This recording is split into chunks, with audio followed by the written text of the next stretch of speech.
Chapter 2. King Roop Sen and his bodyguard.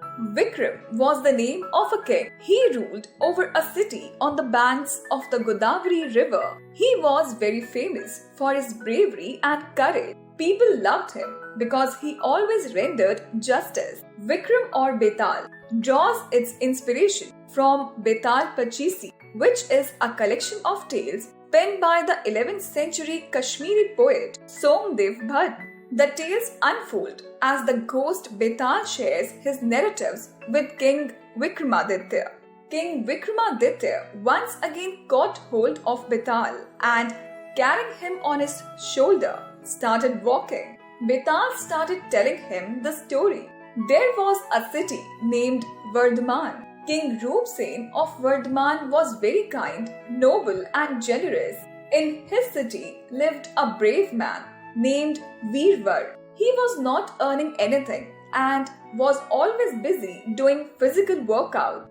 One day, his wife was talking to him over this. He expressed his desire to become the personal bodyguard and general of the army of King Roop Sen and decided to visit the king the next day. So Veervar went to the palace to meet the king. A woman was talking to the king about the difficulty due to famine in the area and the difficulty in paying the taxes.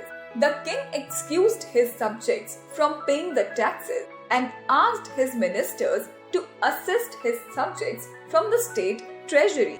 Just then, the gatekeeper came and informed the king that a man wanted to meet him.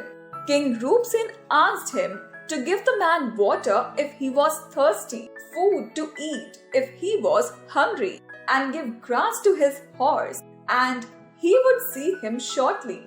King Roop Sen then asked Veervar the reason for his visit. He expressed his wish to become the king's personal bodyguard and that he would take 9 tolas of gold every day as a salary. The king was shocked to hear this. His associates told him Weaver must be mad for asking such a huge salary for such a job. However, the king thought there must be some reason for Weaver to ask for such a huge amount as a salary.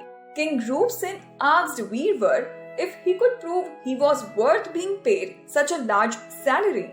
Weaver replied that since the king takes care of everyone and he would be able to sleep peacefully if Weaver was protecting him, that the king's life was very precious, and by quoting a lesser amount as a salary for protecting that life, he would be degrading the king's life.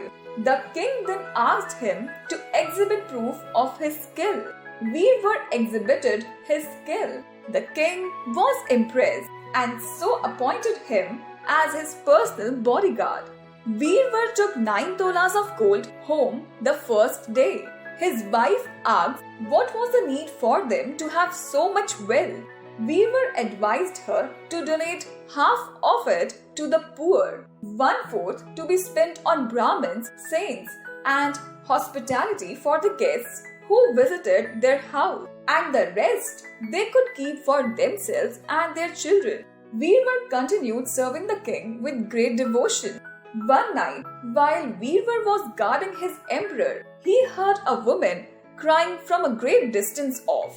Even King Roop Sen woke up. He asked Veervar to go and find out what was the reason for the woman to cry. Veervar climbed on his horse and left. Roop Sen also secretly followed him so that he could test Veervar's dedication. When Veervar reached the woman, he asked her who she was and why was she crying.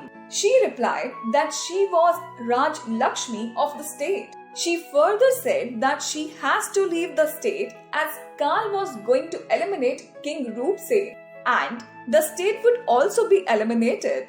Veervar was shocked to discover that a noble and kind king like Roop Sen would be eliminated that way. Veervar asked her if there was any way to save the king and the state. She told him that 1 yojan, about 8 miles south from there, was a cave where Kal Devta lived and he was hungry. If he came out, he would eat King Roop Sen. Veervar asked if there was any way to please Kal Devta. She said that he was hungry and needed satiety, but there was no one who could take the place of king's royal family. Veervar immediately said that he and his family would replace them and left. Meanwhile, King Roop Singh had been listening to their conversation hiding behind a tree. As soon as Veervar left, he came out and told Raj Lakshmi that he could not let Veervar die for him because Veervar was his subject, and as a king, it was his duty to protect his subjects, and his conscience would not permit him to allow Veervar's family to go to Kal Devta and to die in his place. Raj Lakshmi told him to let Veervar go, as if Kal Devta's hunger was quenched, Roop Sen would rule for another 100 years. But Roop Sen did not listen to her. Meanwhile, Veervar had gone home and explained the situation to his family. His family members got ready to sacrifice their lives for their king, and they went to Kal Devta's cave. Veervar and his family surrendered themselves to Kal Devta. He ate them all.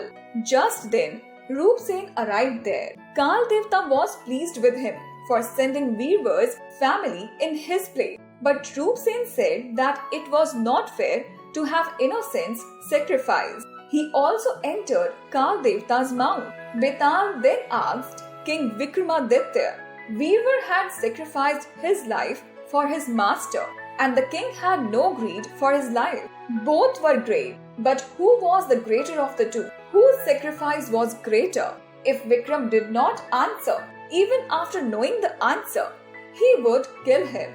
Vikram replied that it was the king who was greater. It is the duty of a servant or bodyguard to serve his master and give up his life when necessary. But a king who gives away everything, from his wealth and luxury to the state, and even his life for his subjects, makes a greater sacrifice.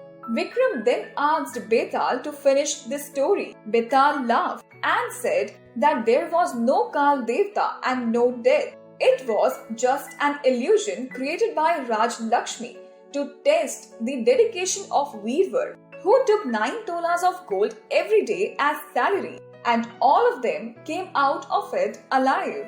Raj Lakshmi then praised Roop Sen for being such a caring and noble king, and Veervar for being such a dedicated and dutiful bodyguard. King Roop Sen announced Veervar as the general of his army, but as Vikram had opened his mouth to speak, Betal flew away again.